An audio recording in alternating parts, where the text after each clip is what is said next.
Can't see where I'm going. So iconic. Hello and welcome back to my YouTube channel. In this video we're going to be doing something a little bit different. We're going back to Dirt Rally 1, putting Dirt Rally 2.0 at the side just for this video. The reason we're going to Dirt Rally 1 is I wanted to hit the Pikes Peak hill climb, and we're going to be doing that in a very special car. The Peugeot 405 T16 was driven by Vatanen up the Pikes Peak hill climb. The year that Peugeot and Vatanen competed in the Pikes Peak hill climb was 1988, and they actually won it that year with a time of 10 minutes and 47 seconds, which was really quick back then.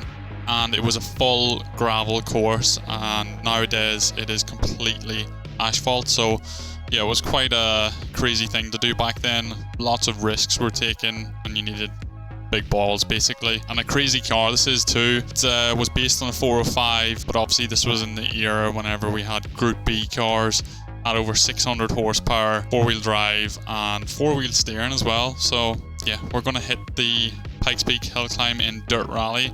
We're going to do the full gravel course and we're going to see what time we can do. So here we go guys, on the start line in the 405 T16 Peugeot.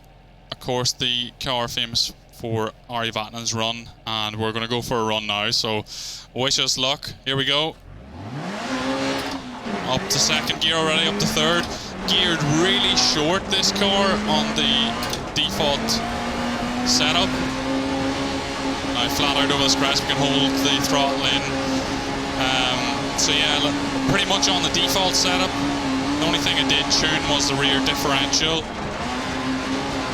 I've just tightened the rear differential up to help me on the hairpins, because this car is from the 80s and just hit something on the inside of that corner. So this car is from the 80s, and basically they didn't really use the handbrake that much because the rear differential on the 4-wheel drive system, it didn't disengage fully. And I'll show you once I go up a big straight. There's a tiny, teeny little baby handbrake just down there. You can see it's a little black one, and yeah, it's so small you just know it's not meant to be used when you're driving flat out. So I'm not using a handbrake in this run, which makes it difficult for the hairpins. Here's a hairpin now. Need to get the weight transfer, get the car's weight to go from one side to another to help lose traction basically. This corner should be flat out. Yes it is. So I've done one practice run before heading up and doing this run, so I don't know the course inch by inch, but I have a good idea of where I'm going, as you can tell. And this gravel course is quite different than the tarmac course that we see nowadays. So we make a bit of a mess of that hairpin, and like I said, that's going to happen probably a little bit here and there.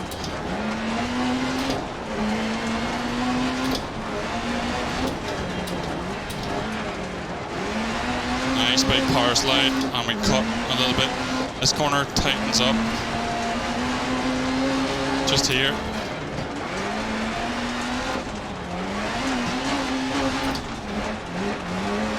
And up to another hairpin right.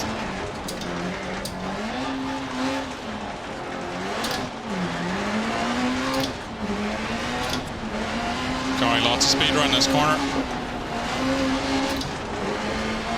Car's just asking me for gears all the time, which makes it quite difficult as I'm using the clutch.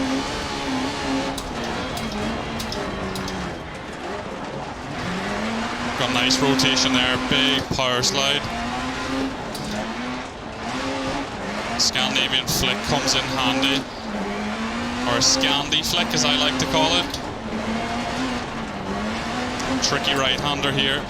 Carry speed on it, but it just tightens on the exit ever so slightly as you go up with two wheels.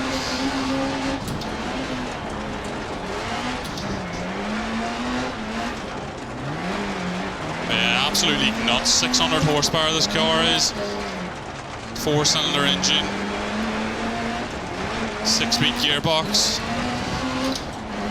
and yeah, it doesn't weigh an awful lot either. Got that long wheelbase, which also makes it difficult to rotate the car. As you can see, a bit of understeer here and there. It's not the end of the world. Now up to one of the most famous sections. We get really close to that rock face, past the red shed, over this crest. So we got it. Thought it was going to go wide, but we magically got grip again. And understeer, and then it goes to a little bit of oversteer.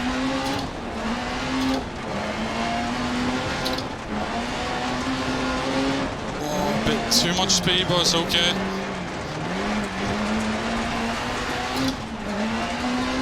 But yeah, the video of Vatanen driving up Pikes Peak in this car, it's probably the most iconic. It is for me anyway. I think Loeb's record up Pikes Peak is really cool too in the 208, which of course was the all tarmac route, but that has since been beaten by the all electric IDR of Volkswagen.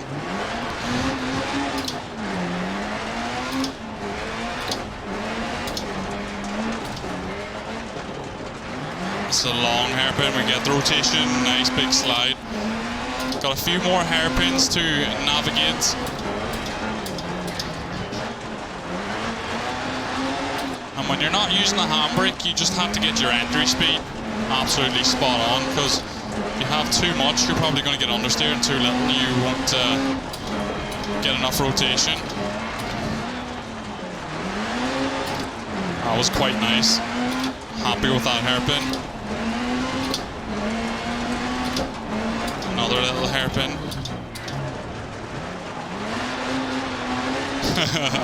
That was a bit of a late rotation, but it worked out okay for that corner.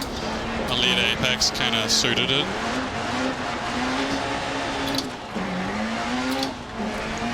I have a sneaky suspicion that in Dirt Rally we're going to go up a lot quicker than what Vatanen did.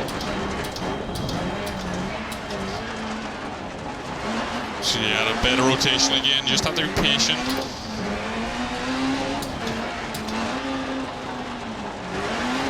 Oh, nice. Starts to open out a bit now, we're getting towards the peak. Flat right here, take a bit of a cut, thankfully there's nothing to hit. Max out on 6th gear. Oh, I thought I was going to go wide there. A little portaloo, I think it is. Yeah, it's portaloo. We take a bit of... I thought I was trying to cut the inside of the corner, but didn't really happen. So I'm relying on any knowledge I have at this moment to remember where I'm going. Take a little nibble. Yes. This corner gets faster now, I believe. Yeah. Fast left. And this is a pretty fast right, but it's a tricky one.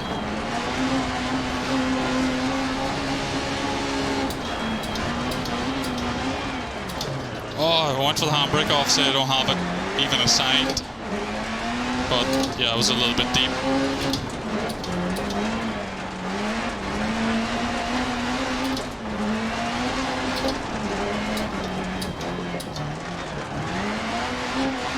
Oh, we almost rolled. As you do. Hello. Loads of spectators up here.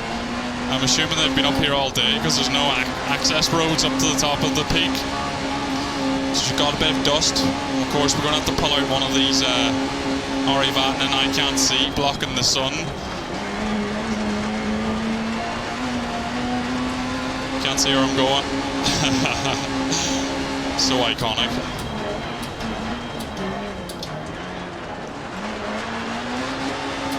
So close to the finish now, guys. I think we're going to absolutely demolish the time. I can feel it. So that's a tricky right-hander there.